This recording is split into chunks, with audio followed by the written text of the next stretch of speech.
Ako ba? Or ikaw?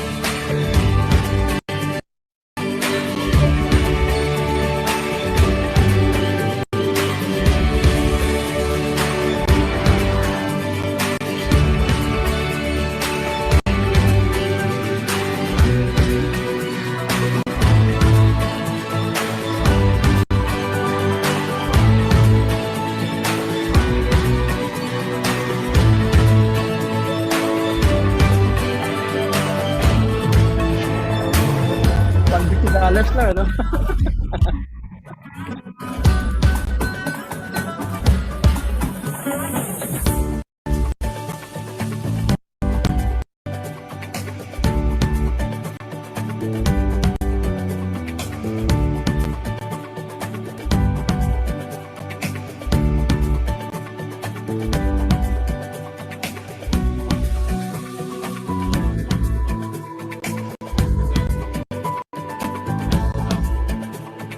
Parang hindi ko considerably. Ano ba?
Okay, good morning, good afternoon, and of course, good afternoon. We're in Asia, of course.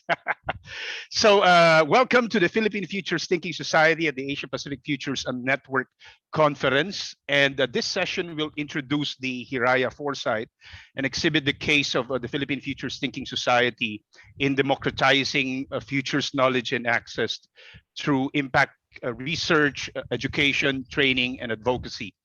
This session will explore and discuss, the experience, the story, the narratives, the lessons learned, and insights from the founders of the Philippine Futures Thinking Society, and explore ways by which we can reconceptualize foresight and its impact by fostering creativity, ethical imagination, anticipatory governance, leadership, and socio-civic practice. There were several questions that we had in mind, when we were preparing this, and this is what we would like to discuss and have a conversation and share with you today. Like, how might we build or trigger interest in building an anticipatory nation?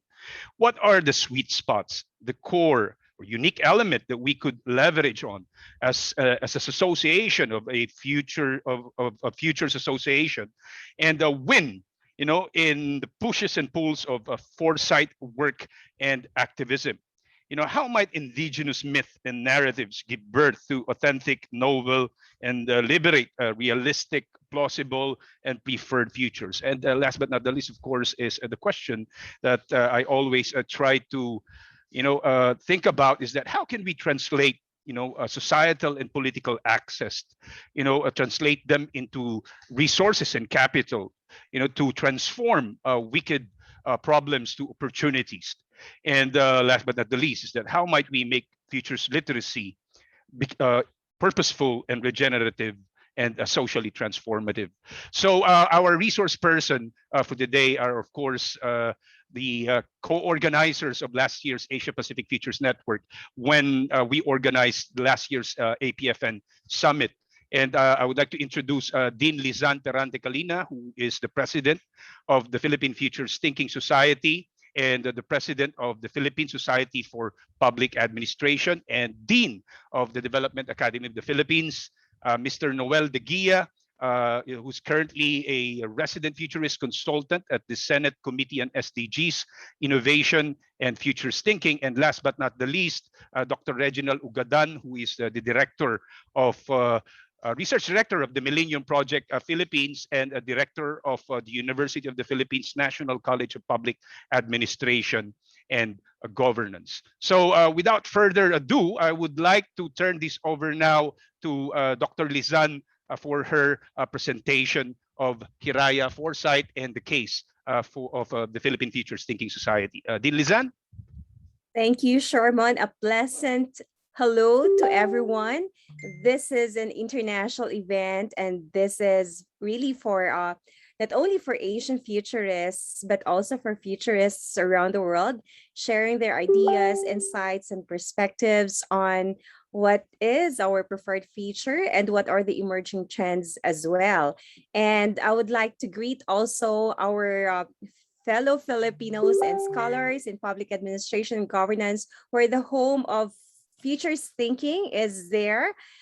We have co-learners from the University of Makati, from Development Academy of the Philippines Graduate School of Public and Development Management, from Biliran State University, and from UP NCEPAG, and from other universities across the Philippines. So hello again to all of you. So I'll just be sharing the story, in fact, our Hiraya story.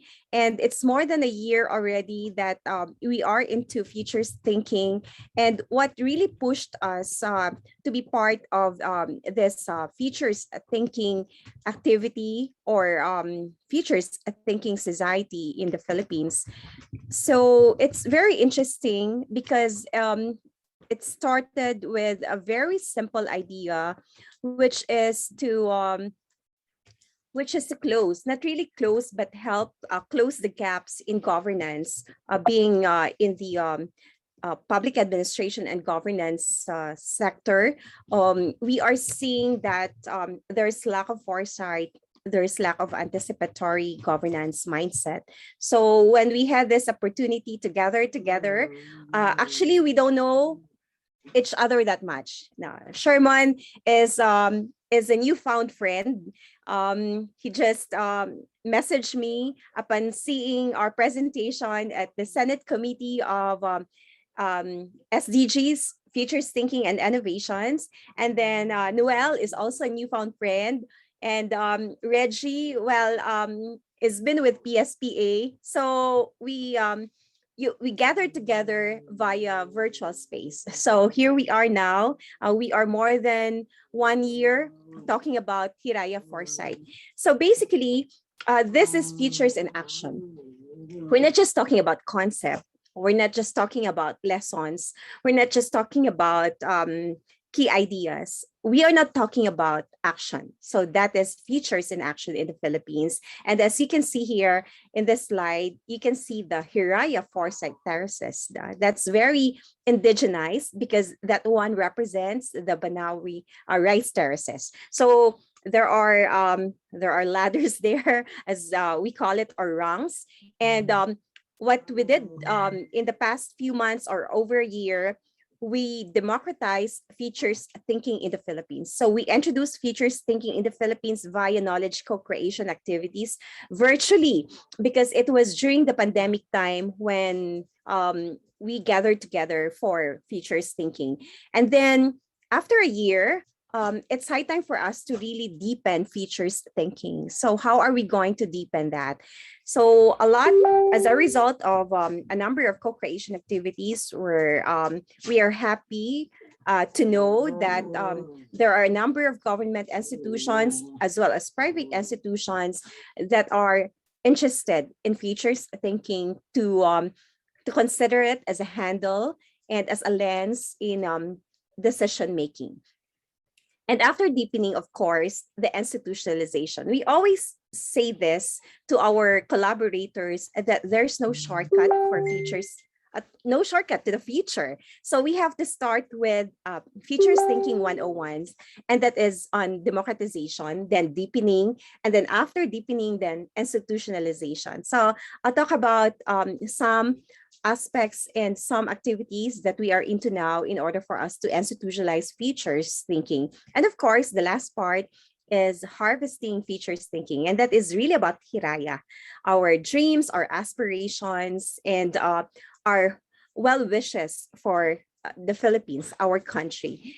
So let me start with this one, the indigenous concept. Why Hiraya? Well, at first, we were looking for an appropriate word to describe a better feature, to describe our preferred feature. And upon searching for indigenous word, we considered Hiraya as the most appropriate word.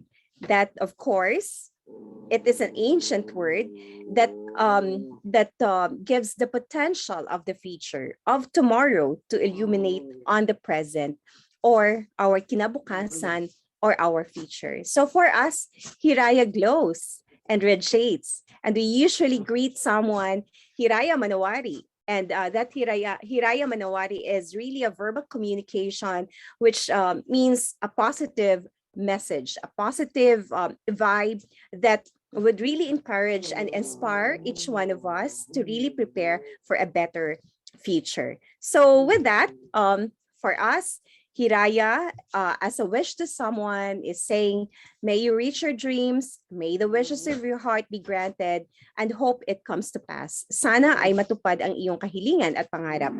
That's another way of saying it. And Hiraya, in its multiple meaning significances and meaning implications, means vision. Hiraya is vision. Hiraya is cooperation and collaboration.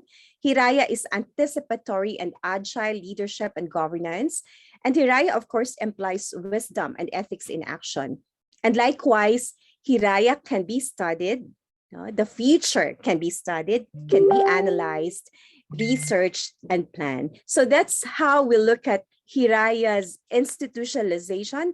And of course, the way we are going to systematize Hiraya Foresight in the Philippines. So as a communication, again, as I mentioned earlier, it is about greeting someone with Hiraya Manawari. It's clearly communicating a friendly message. It demonstrates communicating a personal feeling from the bottom of our hearts. So that's genuine, right? And we always look for genuine relationship, genuine leadership, genuine participation in governance and in our practical lives. And Hiraya as a communication, of course, one cannot express the greeting insincerely or with someone with some air of pretense. And likewise, Hiraya is ethical. This is very important, equally important to the tools and lenses and frameworks that we have is, of course, ethics. So Hiraya is ethical because one thing that is embedded in Hiraya Foresight and futures thinking is ethical thinking as well as critical thinking. So it is ethical thinking because no practitioner adopts wicked means in solving present-day problems, right? We examine past and present habits of the mind that do us no good. No? And we always look at things that would really redound to the benefit of the people, to the common good and well-being of citizens, the people, and our beloved country, the Philippines. So this is our Hiraya story. We are a team of young and dynamic people, open-minded, because we have a very huge open space to really share our ideas and perspectives about the future. So at the Development Academy of the Philippines Graduate School, we have a team here in charge of the certificate courses and likewise knowledge co-creation activities. And we are looking also at sustaining the gains that we've initiated. That's why we're able to create this one. And this is the Philippine Futures Thinking Society. It's a nonprofit professional organization wherein our aim is really to democratize, deepen, institutionalize, and harvest our futures thinking in the Philippines later on. So we have with us Reggie, Celine, Noel, Karen, Nicole, myself, Sherman, Sheila, Andy, and Mitch.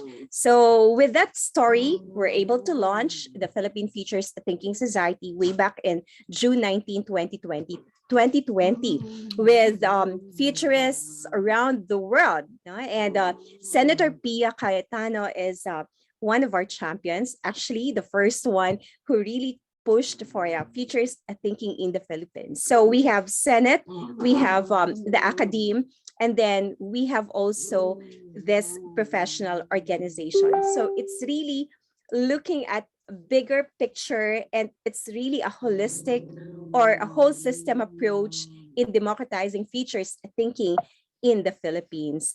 And of course, after that launching, well, it's really a work for everyone to push the democratization of futures thinking. We're able to conduct this transforming mindsets. That's very important. In introducing futures thinking in the Philippines, we have first to change the mindset of the people in a very subtle way, convince them what is the importance of futures thinking, how are we going to embed or incorporate futures thinking in governance, and what is this new thing. Actually, it's not really new, but somehow it was just introduced in the Philippines deeply when we opened Futures Thinking in the Philippines in 2020. And we have something for the youth as well. No? We believe in the old adage that the youth is our future. So we have youth, and features literacy. So that's why we have so many interns who are in their fourth year of college now, and we are mentoring them to become futurists as well. No? They are from the Pamantasan ng Lungsod ng Valenzuela, and we also have from UP and CEPAG.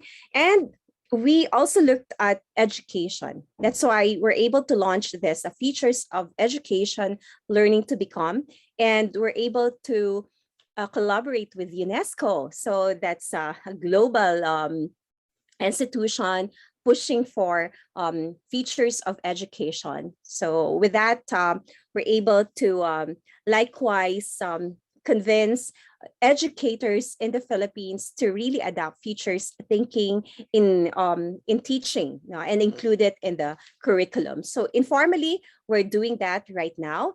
And aside from that, we're not only limited within the country, we are also spreading the good story, the good Hiraya story around the world. So we're able to tell our story during the Global Summit or the Futures Full Spectrum Futures Summit. And that was last year.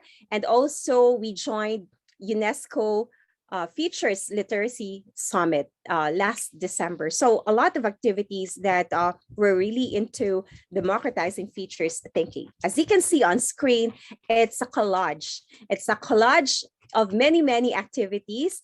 So we went to the House of Representatives, to the Senate of the Philippines, to the local government unit, to different state universities and colleges, and all around the country. So it's really deepening futures thinking in the Philippines. We even connected with the Philippine Navy, with the military sector, particularly, of course, the armed forces of the Philippines. And not only that, we were able to collaborate likewise with the private sector, with the Philippine NGO Council. So it's a non-government organizations for all CSOs and POs in the country. So there's one that's with the military sector, and at the Development Academy of the Philippines Graduate School, we're able to establish the so-called Future Studies platform.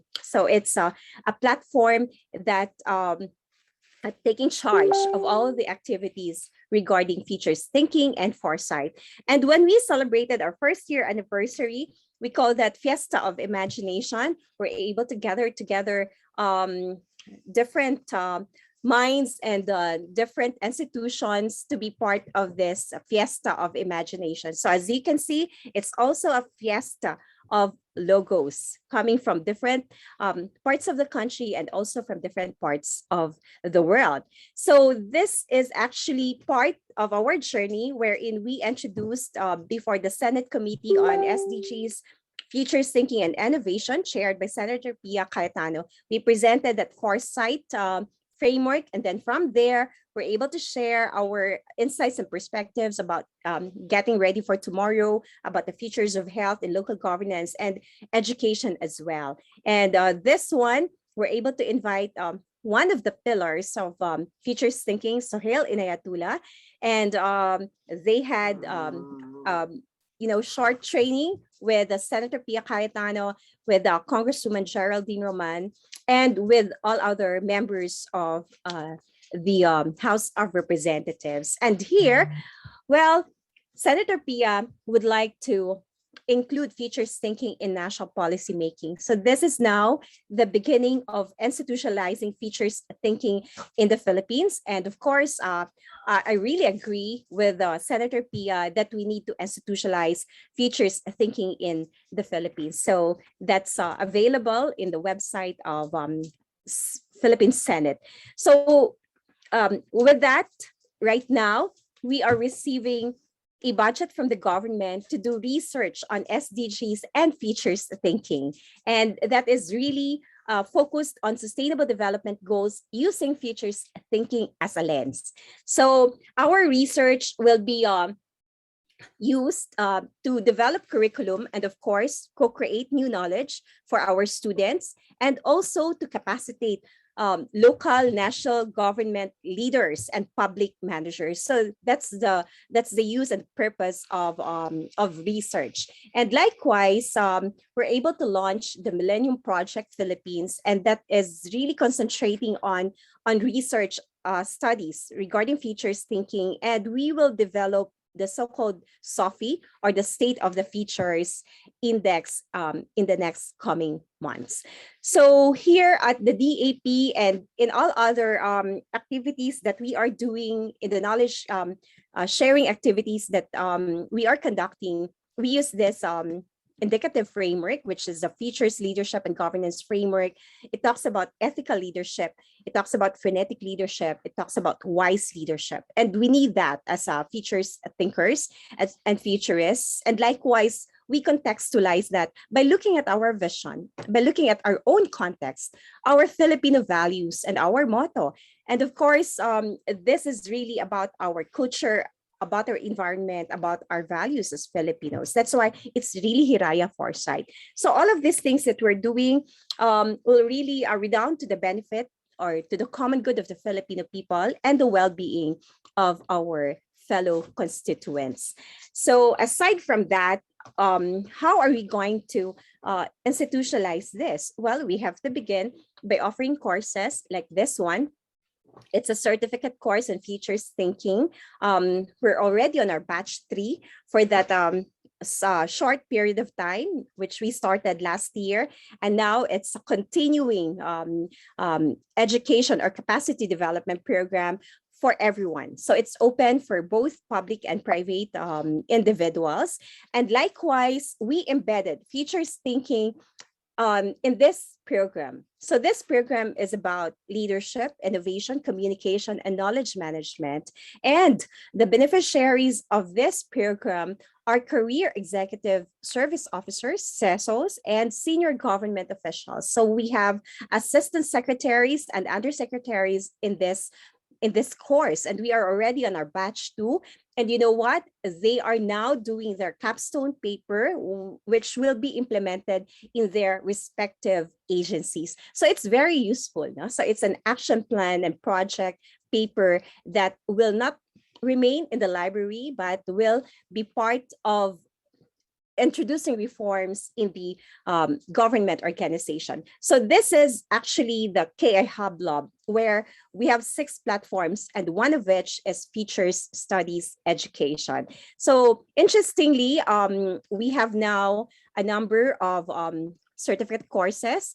That one, the pure one on futures thinking, and another one, the evidence-based policy making, then the click, which I mentioned earlier, and of course for the youth, and another for the click program and for the youth, because we have a number of batches already for a span of 1 year. And as I mentioned earlier, we received regular funds from the General Appropriation Act, and we increased our budget with the help of Senator Pia to really institutionalize futures thinking. So these are some of the outputs that we've been, working on since last year. It's a study on futures thinking. And another here is, of course, we have really a future studies platform, and Prof. Sherman did this study on futures thinking. And later on, we have a grand plan that will benefit everyone and help, of course, the bureaucracy. So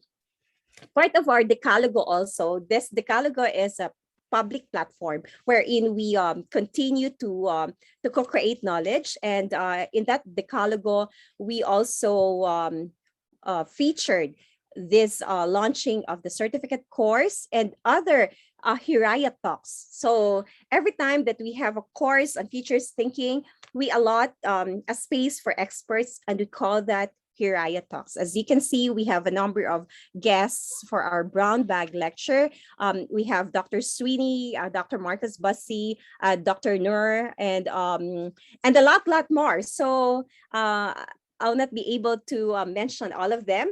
And another happy thing that happened to us is our collaboration with the Department of Interior and Local Government. And this is in preparation for the implementation of the Mandanas ruling in 2022. So we are now anticipating that we need to really design the training program for our local leaders. So just last month, we signed the memorandum of agreement with DILG4A. It's a multi-sectoral advisory board composed of NGOs, POs, SUCs, and of course, the private organization. So we will be helping them craft their training program for our local officials. And also last time, we shared key concepts on futures thinking with regional and local peace executives. No? So they are very eager to learn how to use futures thinking as a lens in promoting a safe and healthy environment. And another thing, of course, is this one. So the last few slides will show you an evidence of our collaborations with local government units. And likewise, with the private sector, we're able to share our ideas on Education 5.0 using futures thinking as a lens likewise. And this was the graduation of our youth leaders with the National Youth Commission, right? And this one with the futures thinking, and another is with the private sector, with the Public Accountants, Association of Public Accountants, and the Association of, and this one is with SEC, Securities and Exchange Commission, and of course this one with the military. And right now, what we're going to do is really to institutionalize futures thinking. We'll continue offering certificate courses, then futures thinking masterclass, then we'll be doing a lot of moonshots. And of course, what we are going to do is really, again, concentrate on foresight education, research, training, and advocacy. That's the very important thing. And we are now, we have an ongoing call for proposals. If you're interested, you can submit your research proposal with the theme, Reimagine Sustainable Development Features Today. So we are using here features thinking as a lens. And this is, again, with the support of Senator Pia Cayetano. And the last one, of course, is this one, the Future Studies Grant. Now, later on, Actually, this year we'll be conducting a study on how to create the curriculum for the Master in Public Management major in Future Studies. So that's really about institutionalizing and deepening futures thinking in the Philippines. So again, maraming salamat, Hiraya Manawari. That is our story. Thank you very much, Dean Lisan. That was an amazing presentation of what's going on in the country as far as Hiraya Foresight and mainstreaming futures thinking in the country is concerned. Now, I would like to pass this on to Noel De Guia, who is currently the resident futurist at the Senate Committee on SDGs, Innovation and Futures Thinking, to present his piece, his thoughts, and insights in the journey of Hiraya Foresight. Noel. Yeah, good afternoon, everyone. Hiraya Manawari. Nicole, can you please show the state universities, the project that we're having right now with them? Thank you, Nicole. Hi, good afternoon again. Right now, Senator Pia Cayetano, by the Finance Committee of the Senate and the Committee on Senate Development Goals and Innovation and Futures Thinking, has downloaded funds for state universities to provide research fund on futures thinking. Right now, we have selected 6 state universities that are trying to do futures of food systems. That's one. And the other is futures of artificial intelligence in the Philippines. Nicole, can you please, yeah, that's one. So right now we're seeing a specificity of the futures now. Right now we're having research development on futures thinking in the Visayas State universities. They're doing right now the future of, can you please show it, Nicole? And they're doing the futures of kamote, so sweet potato. They're trying to change the narrative of kamote from a lowly crop into a high value crop for the futures. Right now, they're also doing the futures of jackfruit. The research capability and development are now focused on futures thinking. We give them a funding of 5 million pesos to start doing futures on these crops. There's also the futures of tilapia by CLSU. Can you please show it, Nicole? And we have now a specialized group of scientists that will be doing and focus work on the futures of tilapia. Again, there's also this group from the USM doing the futures of cacao. You can see the teams doing the futures of cacao. And lastly, we have the University of the Philippines. And lastly, they're doing the futures of sustainable development goals number 12, or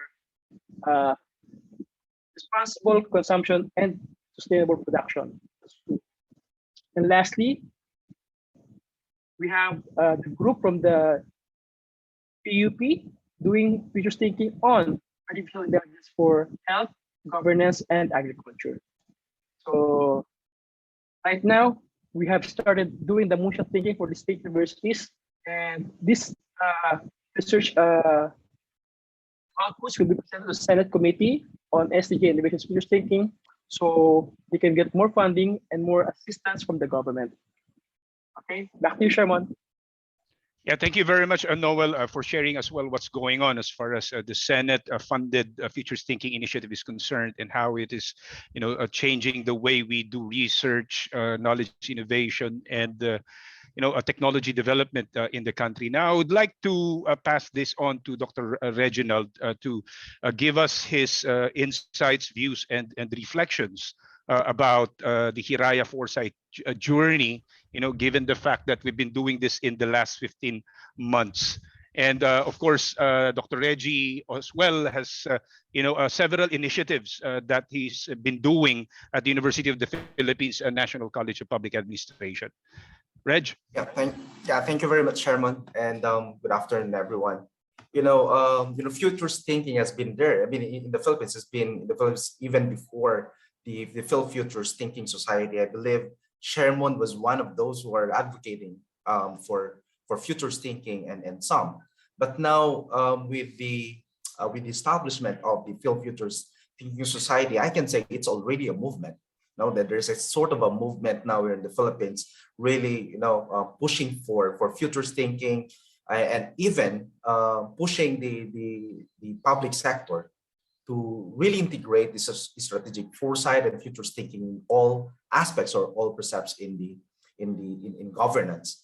If I can only share the idea as well, or the what we've been doing here in the Philippines, specifically in the University of the Philippines, the National College of Public Administration, we've seen actually the importance of bringing the idea of strategic foresight and futures thinking. That's why we've integrated already this idea, even in our curriculum.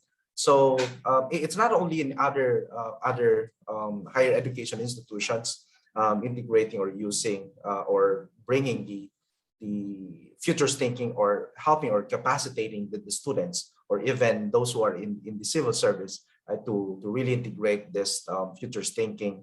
I can see a lot. It's gaining popularity right here in the Philippines. I can say it's like from those small steps that we have a lot of attention, not only in the national level, not only in the regional levels, or as well as in the local level, and if we can say until even in the periphery, in the barangay level or the village level here in the Philippines. That's how, I mean, the story is really amazing. It was really if I can say, I am really overwhelmed and really excited really on what's happening.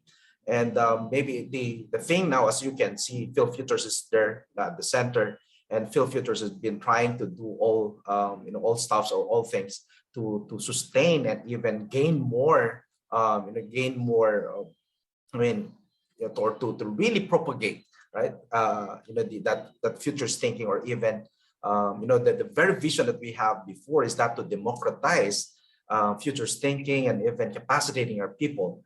The Hiraya Manawari that we've been saying in the Philfutures, that it's something to really represent, of course, right? Trying to, it's not really to counter or to really have about decolonizing futures, but the very idea really that we want as well is that to have or to represent what our people really aspire, or what are really people really hopes, and try to meet our citizens, our society, with our policymakers, and make to bring to work together towards that kind of futures that we really desire. I think that's what is a very good story that we can add right to what Dean Lizan had mentioned a while ago. Sherman. Yeah, it's good to see the outcome, the evidence, the output, and I would say the impact, in the praxis that we did for several months now. It's still growing and evolving, and hopefully it becomes stronger in the process. Now, I'd like to ask this question, looking back, and seeing these ideas. What do you think were the sweet spots? The unique element, that we learned in this process, something that we could use to leverage on to continually succeeding and continue to expand and create more impact as far as the Philippine society and the world is concerned. I think I would say that it's the stories. Each and every society, organization, community has their own stories of the futures, what their aspirations are. For example, the state universities, they have now the stories of how might the future look like for kamote, right? How might the future look like for cacao? So they're trying now to be specific with their futures on how might they be able to transform the universities via certain crops, via certain ideas. And one thing more unique about them is they're trying to put mythology. They're not trying to put their local stories into their narrative. Now we have like, for example, for State Universities, we have the slogan for ang kamote ay diamante at ang diamante ay kamote. So they now equate kamote with diamonds. So that's one thing that we've learned about them. Na they have their own stories to tell, and they have their own futures to storify. That's wonderful and interesting. Yep. Dean, Lizan? Yeah, another thing, of course, is the open space, the trust and confidence of the people that you are talking with, um, because there's a genuine, what we call genuine relationship with each other, because of that open space that we are offering to them. So there's really no, what do you call this? Segregation. No? So everyone is welcome. Everyone can participate. Anyone who have their own aspirations in life and who can share their own narratives are welcome in that kind of open space. So that open space is really about sharing the same context. So that's a shared context, and in Japan we call that as ba, sharing the same context, and that's one of the key features of being a frenetic leader. And with that, we can bring people with different worldviews, with different insights into one room. And at the end of the day, we're able to develop one worldview that is considered as our preferred feature. So I think it's really the trust and the open space that we open to everyone to share their own narrative and stories. Chairman, if I may add as well, I Sure. think one thing I'm just thinking about this, because even when we've established Philfutures Thinking Society, there was this phenomenon, right, that was, because of the pandemic. I think one thing for our policymakers is that it's because of this disruption that's happening in our contextual environment, right? I mean, the contextual environment of our public organizations. They want really to really learn, on how to deepen the understanding of what's happening in the environment, I mean, the contextual environment, and that, on how to deal with this, right, on this, on this kind of different disruptions. And, I think this is one really interesting point that, that maybe, people or those who are in the public sector, it's really grappling of, taking or to learn the strategies, or to learn the skills of trying to bring, of course, the strategic foresight and how it can be effectively used in public policy making, right? So I think that that's one thing as well that may have triggered or may have produced that kind of interest to this field. Yeah, just to add on that, no, because we are now looking at bridging futures thinking and policy. So we have this futures bridge, and for policymakers, for decision makers, for public managers and leaders, they are really looking at a new set of tools, a new set of lens wherein it can help them make good decisions. Because as you all know, learning is a continuous process. Capacity building is a continuous activity, really.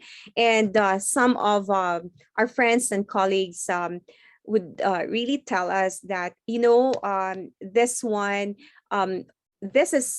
this one is new, but not really new, no? But we want to learn more on how are we going to improve our decision making, on how are we going to improve our leadership, on how are we going to improve the way we run our organizations, our agencies.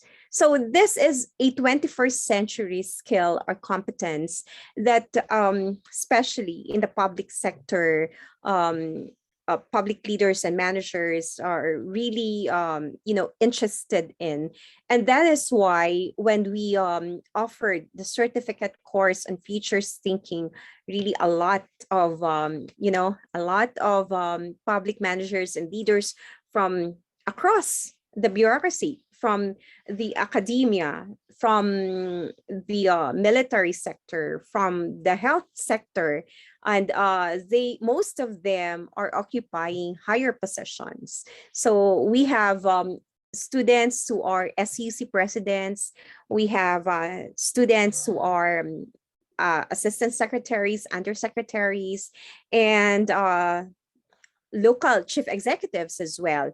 And we are happy to note that the Department of Interior and Local Government is very interested in futures thinking, as I mentioned earlier, to make this as a handle in implementing the Mandanas ruling. So we are in collaboration with them, and in the next few months, we'll be preparing really, somehow, no, a framework that would help local governance pave the way to what we are expecting, expecting what kind of services that have public value, in short. So I think that's really the interest of everyone right now. Also, if I may add, no, with the state universities, Sure, sure. it has given them an avenue for creativity and hope. For example, for besides state universities, they're now thinking of being promoted to Mars, right? And how to transform the Guasan Mars into some sort of a Wakanda for Southern Mindanao. This kind of ideas and creative thinking has come out from researchers, and academic people. Now they have another tool using creativity, imagining the futures, imagining what might be, imagining the possibilities ahead of them. Not just call this a future already decided for them or a future already written in stone. They want to break that kind of idea. They want a future that is fluid, evolving, and more creative and different and unique. Mhm. Yeah, Sharman, I'd like to Yes. read this. Well, actually, first, this is very interesting from Dr. Sally. Philippine Healthy Cities meets Futures Thinking. That's a good area that we can focus on. And also from Darwin, an impressive achievement in a short span of time for the futures thinking movement in the Philippines. Thank you, Darwin, and you are one of our collaborators. Actually, now you are supporting our activities. And for people listening that have a similar mandate or passion, what are the factors that contribute to this modest success? No, one, of course, you mentioned this specificity, impact on their own personal stories, creating an open space. Yeah, you're like summarizing this one, and capacity building. Yes, I'd like to talk about passion and commitment. As you all know, when we created Futures Thinking Society, no one really pushed us to create this or build this now a movement, no? From a simple, advocacy group. Now it's becoming a movement. So it's all about our passion, really, and our commitment as scholars and practitioners of public administration, that hey, we should do something. No, we should do something that will help the bureaucracy when it comes to capacity building. So here we are, for the last a year and a half, we've been doing free lectures everywhere, and free webinars. So every time that we receive a call, hey, can you speak on this and that? Of course, we have to spend time because we want to democratize futures thinking. Really, we want everyone, no, in the country to learn what is this futures thinking. But of course, there are challenges likewise, no, constraints, and one of the constraints is the system and the mindset of those listening to us.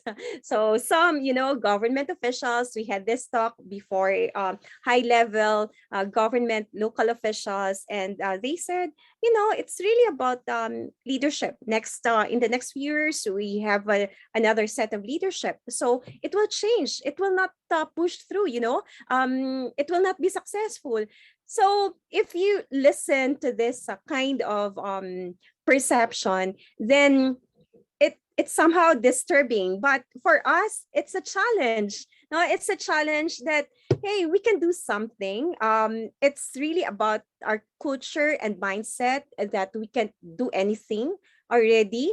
In Filipino, we call it latak na ba, or do we have a damaged culture or system in the Philippines? No. We have a lot of things to do, and we need to be inspired. And what we need today is really to positively influence each other, that we can do something. So this is about, again,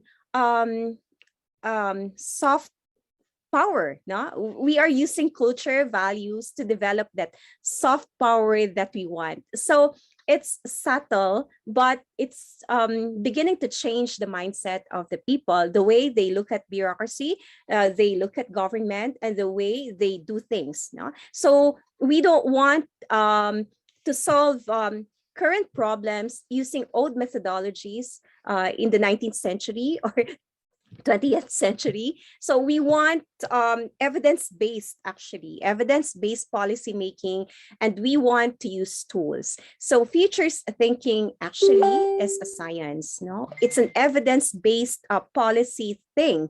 We are using different tools in order for us to provide good solutions and good recommendations and future ready policies that we are always anticipatory, for that matter. I mean, we have foresight, no, in doing things, be it a small step or a bigger step for everyone. Yeah, that's a very interesting point that you raised, no, Noel and Dean Lisan. But now, in fact, for in the last 2 days, I've attended, at least a majority of the plenaries at the Asia Pacific Futures Network conference, and the conversation was almost always about assumptions to foresight, insight, and action.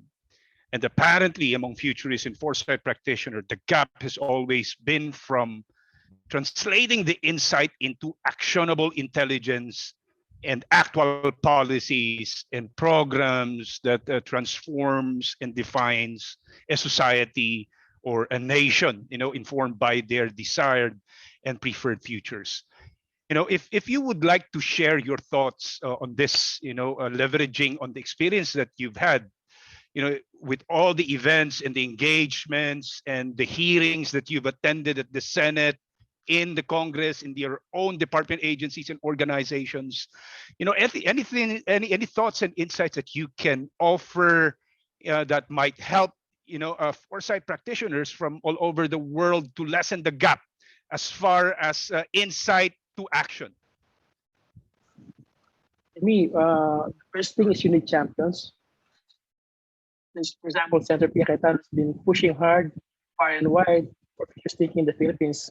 And even now, during our committee hearings for the budget season, she urges agencies and government to include futures thinking in their budget and how they budget their resources right now. So we've been very active in helping agencies like the Department of Health, Education, Science and Technology, and Agriculture in creating the futures office in their own departments. So we will need champions. We will need great advocates, especially, for example, in DepEd, USEC Bebsi Escobedo, Ached, Alvin Darilag, to start carrying the torch for the futures thinking in the Philippines. Yeah, and to add on that, we also have Senator Gatchalian, who is very supportive in this initiative. And likewise, we heard thoughts from Senator Angara, and he's happy to note that we have the Millennium Project node. And also, we're able to train the legislative staff of Senator Bongo, and it's a welcome development as well. And champions at the state universities and colleges. No? So just in time, Jadel here is saying something about Biliran State University now, and we are part of that journey likewise. And Jadel is enrolled in our certificate course, and Seth and Philfutures were able to collaborate with them as well. So it's really we are already in the deepening area or stage, no. So I'm glad that we have so many champions, and we have individuals who are also encouraging each one of our friends and colleagues to join Philfutures, no, be it as a member or a supporter or someone who will really promote and say something that it's a tool, no, it's a lens that we can use in today's problem that we are and challenges, no, and issues that we are facing today. Yeah. Any thoughts on that, Reg? About Yeah. the systems part? Like we have champions, and now the ecosystem. Any thoughts on that?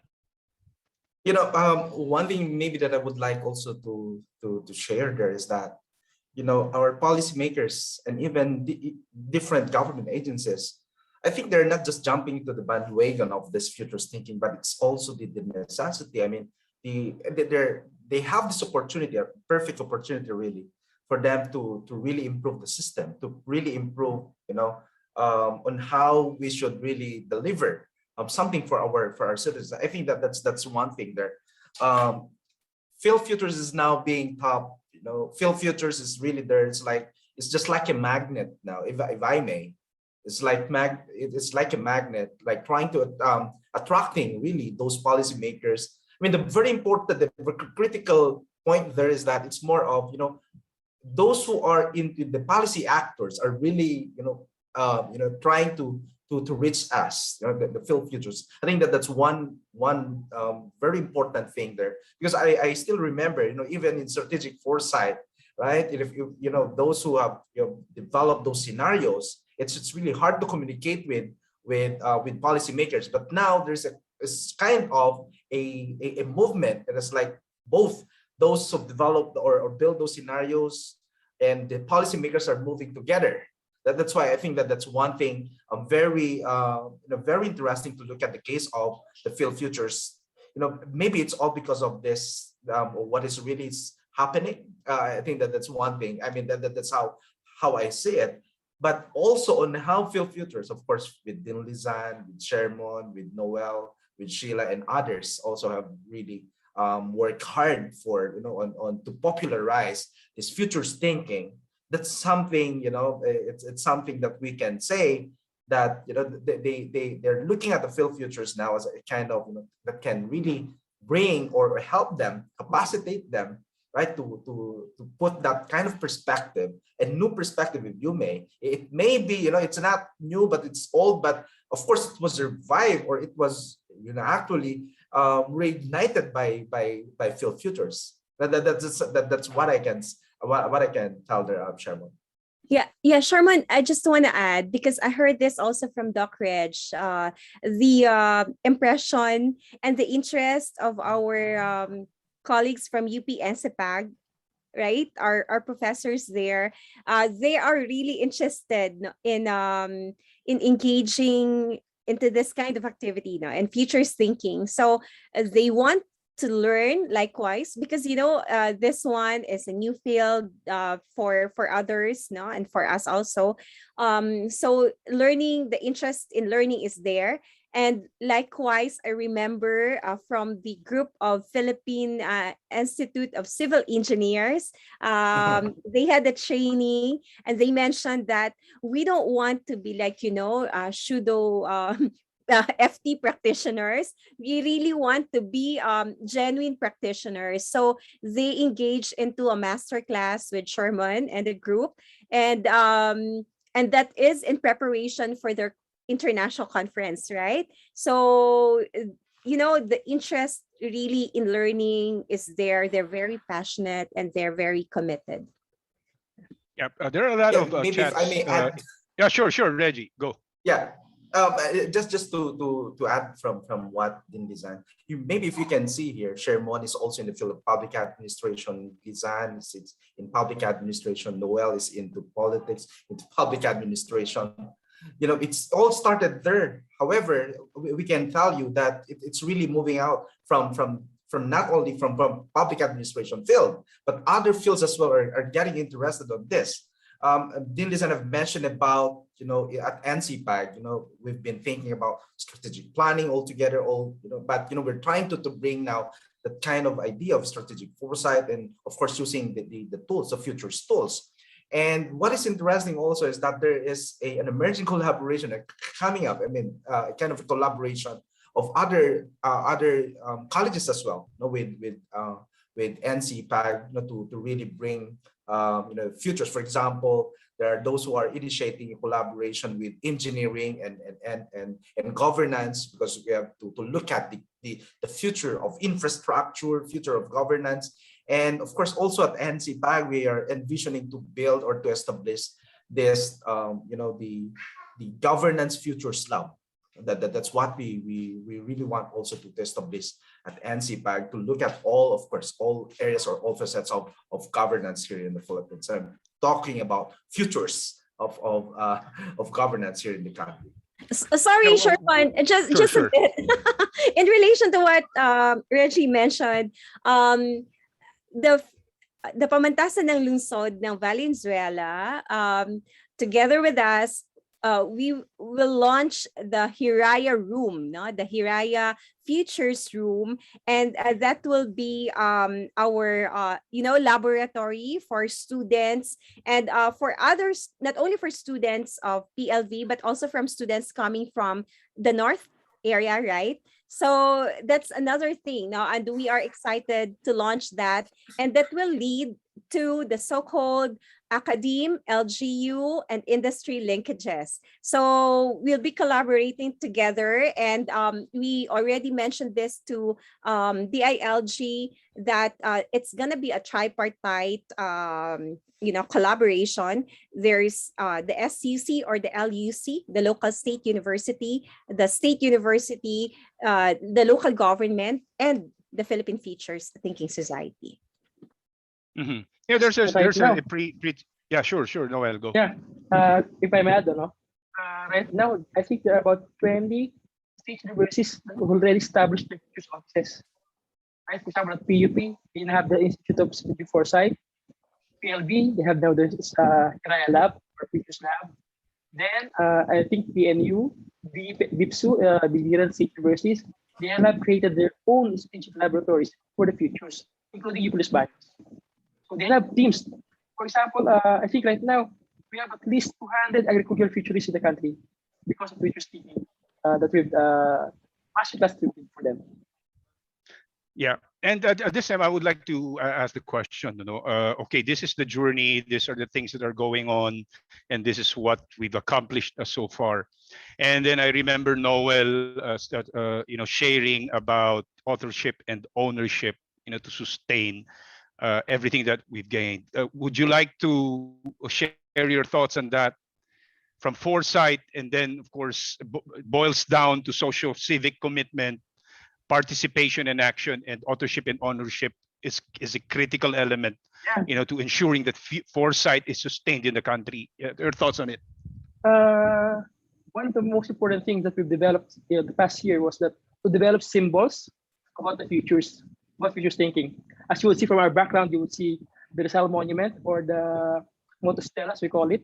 And then on my other side would be the Binta of Hiraya. So one of the things that we're able to conceptualize is that we need to be authentic in our ideas about futures, especially in Hiraya. So it has to be authentic, there has to be authorship, and there has to be ownership. So, but that's a ship, but it's a boat.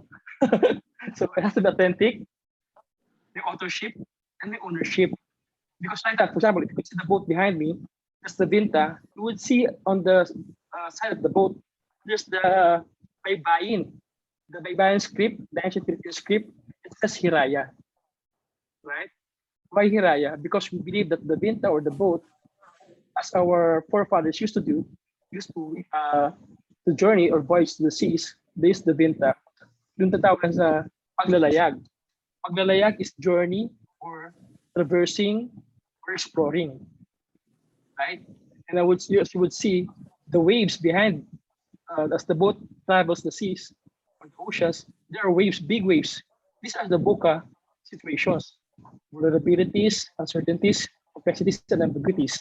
But with foresight, we tend to not be afraid of the VUCA world, because we can be sure with that foresight as a tool we can have a clear vision of what we need to do, where we're going. So as you would see also, there's the sun. The sun is the collective hiraya of the Filipinos. Kaya kinabukasan, diba? Not the kinabukasan as the sun, but kinabukasan, meaning the futures, meaning the future. So kinabukasan is also about tomorrow. So tomorrow is kinabukasan, bukas is kinabukasan, or tomorrow. But however, the sun also represents bukas, or open, an open opportunity for us to look at the futures, at the the futures. So as you would see, as you would remember, as you all know, we have the sun and the three stars in our flag, right? So these are not just symbols. These are signposts or signal posts for us. Because why the sun? It illuminates us. It gives us energy. It gives us power. It gives us inspiration. So the Filipino Hiraya is all about inspiration. It's all about aspiration as a nation. So we're just trying to play with words. But however, what we're trying to drive at is that symbolism is important. For example, there's a monument of Rizal being the first Filipino futurist. And that Rizal monument is at 0 kilometer, diba? Kilometer 0. So that's where we want to start our Hiraya journey. From kilometer 0 to whichever point we want to be in the future. Thank you. Yeah, that's a wonderful explanation, where myth making influences strategy development, and I would just like to ask something here, because in Futures in Foresight practice, we try to look in and check, the different frameworks and tools and methodologies and approaches and worldviews and frames and interests, among other things. In the case of the Hiraya Foresight or the Philippine Futures Thinking Society, is there an emerging niche here? What's novel? What's unique as far as this experience is concerned? What do you think? Yeah, well, also in relation to what Noel mentioned earlier, what's unique here is the Hiraya, because Hiraya really facilitates concern, love, and of course our aspirations. And Hiraya facilitates a genuine collaboration wherein there is cooperation, there is collaboration, and it opens up a you know it opens up to really revisit and revive our culture and look at our values, and likewise embed the care for the environment. So the intergenerational responsibility doctrine is there, meaning to say that when we say Hiraya Foresight, we care for this present generation and for the future generation. So the responsibility is there because our love and our concern, the malasakit, as we call it in Filipino, and the bayanihan system, which is collaboration. So meaning to say that we are revisiting our culture and our values, and we are turning all these values into positive narrative. So that's the importance, and that's the uniqueness of Hiraya Foresight here. That's why we contextualize, which should be the thing.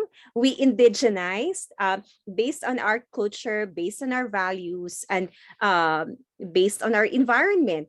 So how can we improve and introduce development when we are not going to look at our very own, right? Our own local wisdom. So that's that Hiraya Foresight, that Hiraya thing is really about local wisdom. Yeah.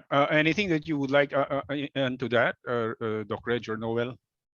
Otherwise we can proceed with the questions in the chat and some of the comments. I don't know. Okay, sure. Hiraya is Yeah, sure. thank you. Yeah, you go ahead, bro. We believe also that Hiraya is based on values. Our Hiraya Foresight is based on values. Sabi natin sa kanina, diba? Bayanihan, community, right?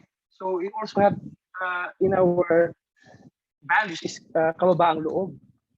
Because there's humility in foresight.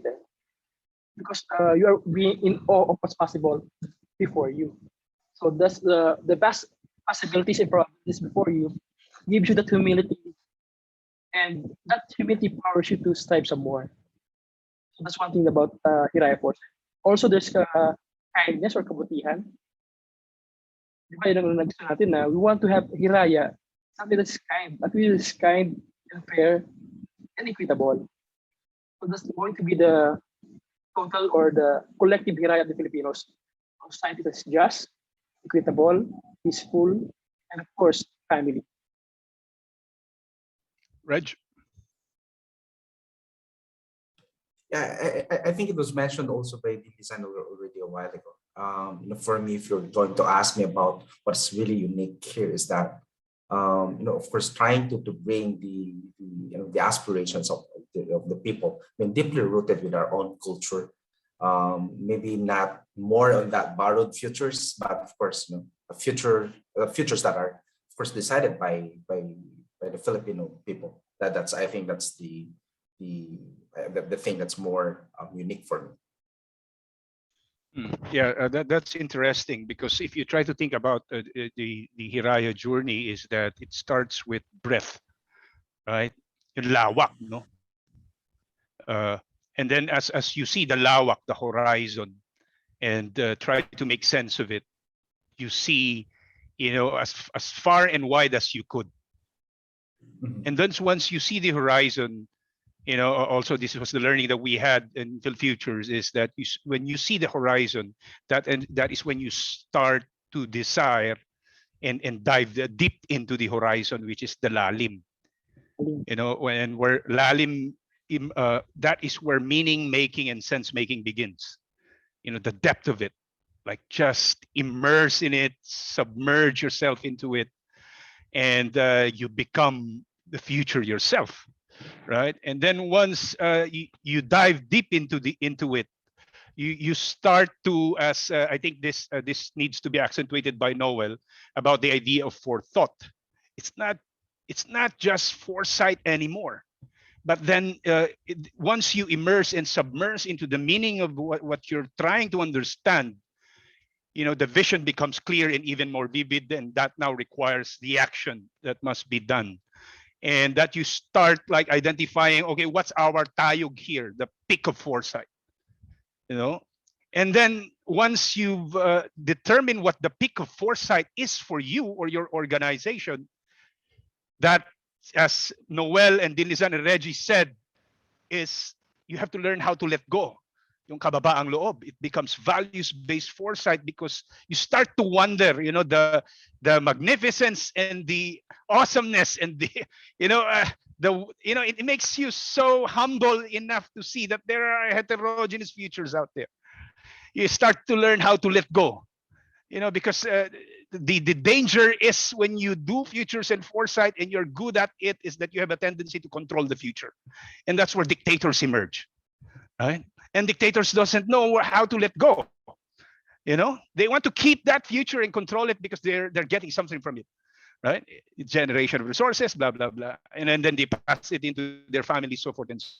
And then yung kababaang loob, which is, of course, I would like to share as well before I ask the next question from the chat box, is that recently in Dubai, when we had a conversation about the future of prosperity, growth, and well-being, 2071, what apparently emerged in that conversation from from elite philosophers at Harvard, artificial intelligence, technology innovator in London, those that were invited by Dubai, was that there is an emerging future here, which will be driven by values-based multilateralism. Values, sinasabi nila, will become a currency of exchange, because we need to trust each other in order to build on each future's future. And yung kababaang loob perhaps can be a currency of trust, not just imagination. Every time we talk about imagination as the currency of foresight, but then there is an emerging narrative here coming from Philfutures, yung na-mention ni Noel, yung kababaang loob. Any additional thoughts on that? Yung kababaang loob kasi is You humble yourself to accept the possibility that there are greater things out there. There are greater forces beyond you. Diba? That makes humility a powerful tool in foresight, especially values and foresight. Because with humility, you're able to accept things, new things, diba? And you're able to let go, sabi nga ni Sherman, diba? Because there's humility. Eh. You don't just hold on to something na you know na it's old and not really old, asay na, and not really useful. I was talking kanina with Sherman and Bilisan and Reggie about the UU futures. UU being ukay-ukay futures. Diba? I mean, we're used to borrowing futures from other countries, other peoples, other nations. We're used to having the American dream. We used to be called the brown Americans because we have this American dream. Diba? But we have to let go of those dreams, those past futures. Eh. These own futures actually. What we need to have, if we have humility, is to accept that we don't have any grand plan of course before us. It's only now that we have an emerging collective futures of Hiraya that we're not trying to develop. For example, we have the ambition mapping 2040 as a baseline, but to myself, to my mind, it's just a start. Eh. It's not an end to the purpose of the Hiraya. Because with Hiraya Foresight, sabi na lagi is begin with the end in mind. But with Hiraya Foresight, begin with the possibilities in mind. Not just an end.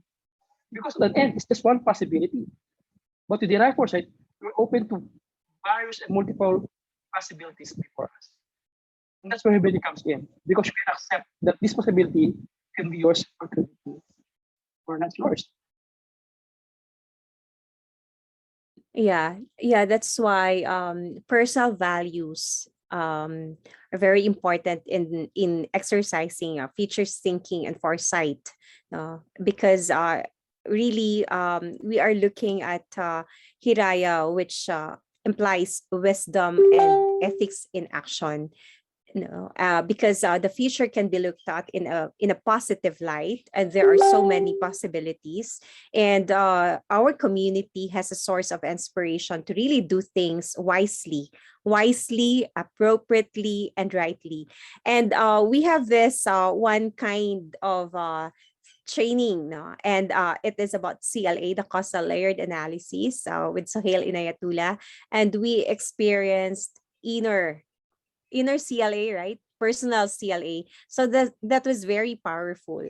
And I also advise that before you really engage in and this kind of activity, you also have to undergo that personal or inner CLA. So there are a lot of realizations that in practicing foresight and futures thinking, you really have to be ethical. You have to be genuine in order for you to communicate the right message across, that we have so many possibilities towards a good future. Yeah. And oh, by the way, I would like to acknowledge also some of our co-learners from the AP Graduate School who are here. They received the best paper award. I'm saying this because this is a proof. No, this is a proof that we are mentoring and we are coaching, developing many futurists in the country. No? So this one is not exclusive for us. It is for everyone. So Miss Jasmine Santua is here, Nicole is here also, and Jadelle, and a lot more. No, so congratulations to all of you, and thank you for joining the journey towards Hiraya. So they are now implementing that in their own agencies. Yeah. Okay, so time check. It's 3:17 on my time, Manila time. So we have several minutes left, and let's just address some questions and comments here. Jewel Bolos said, in as much as Hiraya approach is evidence-based, do we have a timeline in challenging the calibration of the mindset, systems, leadership perception, culture, and values of our policymakers? Or is it an infinite journey for the movers of Hiraya and of the Filipino people? Anyone who would like to respond to that? Yeah, thank you for that. That's Attorney Jewel, no, from University of Makati. Thank you for your question. It's a continuous journey, actually. Changing the mindset is it's a long journey, no. It's a continuous process, actually. But the question again, when are we going to start? Of course, the right time to start is yesterday. Of course, now, no. And we are preparing to do that also for the next set of leaders coming in, but we cannot force them to really change, no, their mindset. So it's a voluntary thing, no, of from our leaders, but we are trying to do that by really doing this continuous activity, no. And another thing that our colleague from United Nations observed, that changing mindset has more remarkable impact rather than following rules, policies, and regulations. So there's already a study that changing mindset would introduce remarkable impact in introducing reforms, in changing, in strengthening institutions, and in changing the way we do things in the past. So yes, mindset is really one of the areas that we are into right now.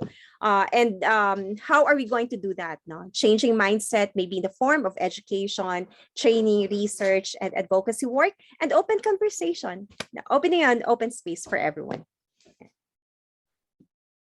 Yep. Just quickly, there is another interesting point here raised by Ashish Manwar. It's an interesting point that you make about letting go at the point of informing or translating. I acknowledge my own gritted teeth when I don't see some actionable interests. However, being invested in outcomes and learning, particularly when serving, governing, is vital when the only alternate we experience is, like Jake Donegan says, of course, who is also a futurist, and the colleague says, when there is a catastrophe. So what are some good ways to serve leaders and also stay sane? If you would like to make some thoughts, your thoughts on that, Reggie and Noel.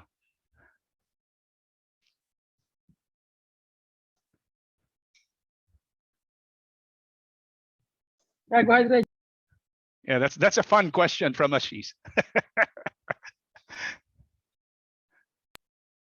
One good thing about my principal or my leader, she's very open, right? She takes on new things, new possibilities in mind with open arms. That's why she was chosen to lead the committee on SDGs, innovation, and futures thinking. So if you have to have leaders, good leaders in government, they have to have an open mind. Not just a good mindset, but an open mind to start with. Okay, thank you. Actually, when I attended the Senate committee hearing on the futures of food, it's about agriculture, right?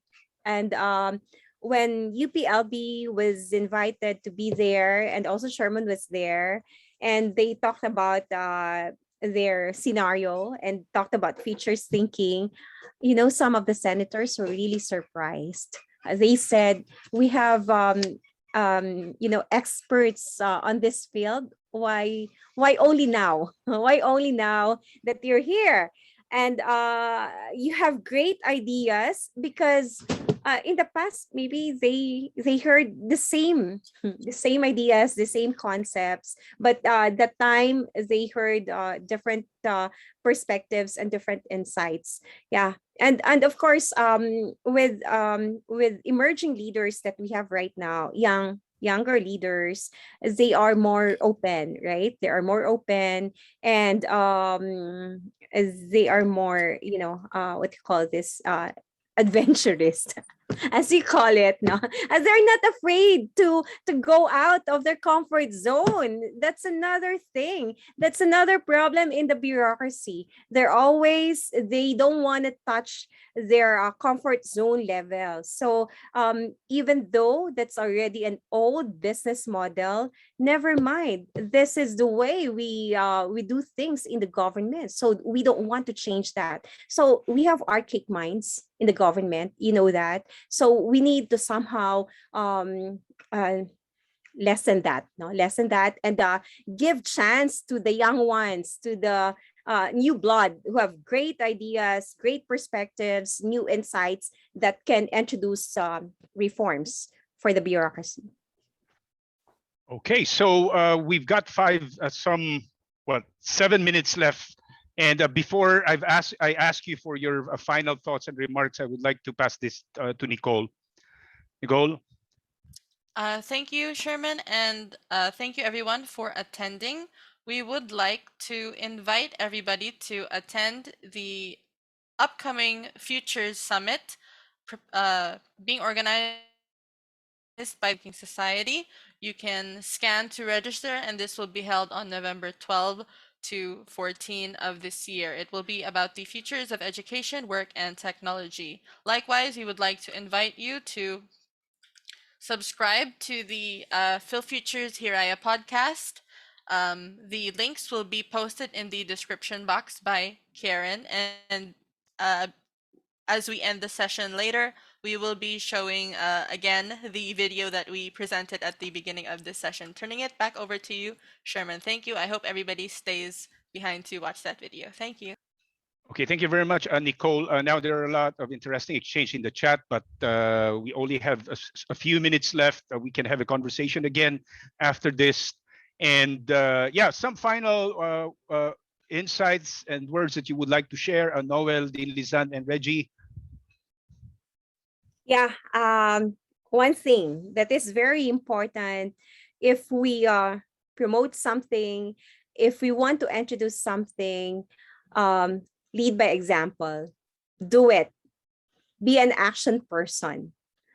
Otherwise, it will just remain as an idea and then as a thought, nothing will happen. So let's do it and let's work together for a better future. Thanks, Dean. Reg? Yeah, I think we last message for me is that I think we just need to continue working on this. I mean, the vision is always there's that to have I mean, for Filipinos to be more aware of the futures, or maybe to have this capacity.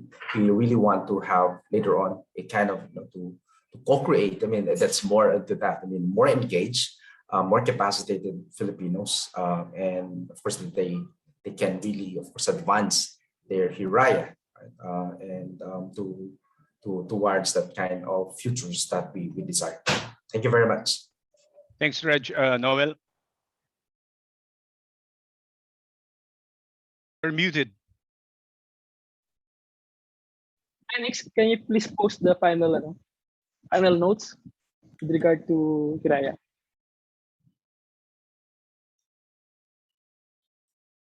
Next. Yes, here we go. Give me a second. Thank you. They're posted in the chat box. Well, there are so many questions, thoughts, and ideas in the chat box. We really appreciate all of these. We'll get back to you maybe through email, and let's continue our conversation. Anytime, we're open. Yes, as a final note, no, Hiraya Manawari is not just a greeting. Actually, it's a blessing. Yeah. It's a blessing that wishes you to have your dreams fulfilled, aspirations come true. So when somebody says to you, Hiraya Manawari, the proper way to do is to greet the same, Hiraya Manawari. And this exchange of wishing each other's dreams. Thank you. Hiraya Manawari, maraming salamat sa all of you. Hiraya Manawari. Kayo kalakbati kayo. Paninig ko pala.